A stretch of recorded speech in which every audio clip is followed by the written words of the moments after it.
Bismillahirrahmanirrahim. Assalamualaikum warahmatullahi wabarakatuh. Halo semuanya, selamat datang di video saya. Yang di sini saya akan membahas tentang topik yang menarik, yaitu prokrastinasi positif dan bagaimana psikoanalisis self-efekasi serta strategi pengembangan diri yang efektif dapat membantu kita mengatasinya. Sebelum kita masuk ke pembahasan, mari kita pahami dulu bahwa prokrastinasi tidak selalu buruk. Terkadang penundaan pekerjaan dengan strategi tertentu bisa menjadi cara yang efektif untuk meningkatkan produktivitas. Tapi bagaimana caranya?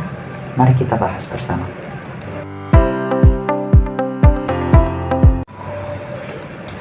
Pertama, kita perlu memahami apa itu prokrastinasi positif. Berbeda dari prokrastinasi biasanya, yang seringkali menyebabkan stres dan keterlambatan.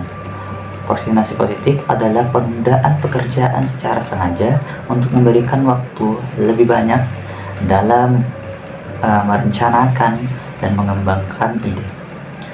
Penundaan ini dilakukan dengan tujuan untuk mencapai hasil yang lebih baik.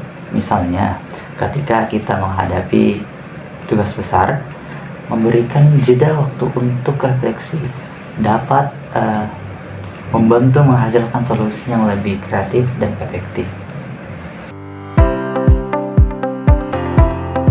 Sebagai konselor, penting untuk mengenali berbagai jenis logika kalkulasi dan menggunakan teknik yang tepat untuk membantu konseling untuk melihat situasi secara lebih objektif dan realistis.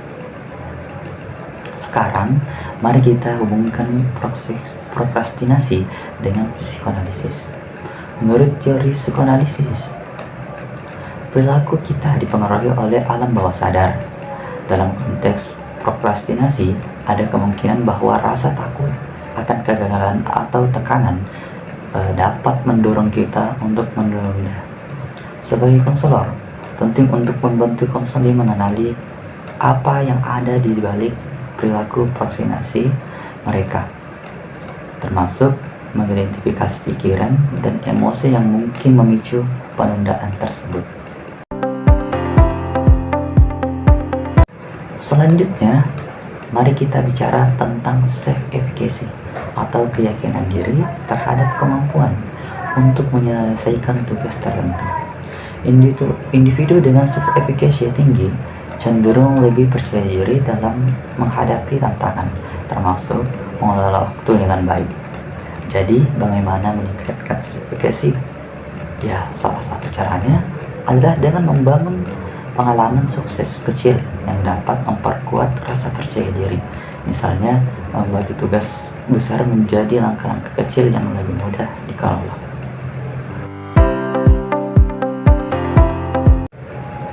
Dalam praktik konseling, kita sering menemui konseling yang terjebak dalam pola pikir yang tidak rasional atau sering disebut dengan logical fallacy. Salah satu contoh logical fallacy yang umum adalah fase dilema, di mana konseling melihat situasi dalam dua pilihan ekstrim. Contohnya, jika mereka gagal dalam menghadapi ujian tertulis, hidup mereka akan hancur. Sebagai konselor, kita dapat membantu konseling melihat berbagai alternatif solusi melalui teknik reframing. Teknik ini membantu konseling melihat situasi dari sudut pandang yang berbeda dan lebih positif. Ada 3 strategi utama yang dapat digunakan untuk mengatasi pola pikir yang tidak rasional dalam konseling. Yang pertama, cognitive retracing. Ini adalah proses mengganti pikiran negatif dengan pikiran yang lebih realistis. Jika konselor berpikir mereka tidak akan pernah berhasil, konselor dapat membantu mereka menentukan bukti bahwa pemikiran tersebut tidak sepenuhnya benar. Yang kedua adalah Socrates question. Teknik ini melibatkan serangan pertanyaan yang membantu konseling mengevaluasi asumsi mereka. Pertanyaan seperti apakah ada bukti yang mendukung atau menolak pandangan ini dapat membuka persepsi baru bagi konseling. Yang terakhir adalah reframing. Teknik ini mengubah cara konseling memandang masalah mereka. Dengan memberikan konteks baru, konseling dapat mengurangi kecemasan mereka dan menentukan solusi yang kreatif. Mengatasi logikal fallacy dalam pola pikir konseling memiliki banyak manfaat positif. Tidak hanya membantu mereka memahami situasi dengan lebih baik, tetapi juga meningkatkan kemampuan mereka untuk mengambil keputusan yang lebih rasional.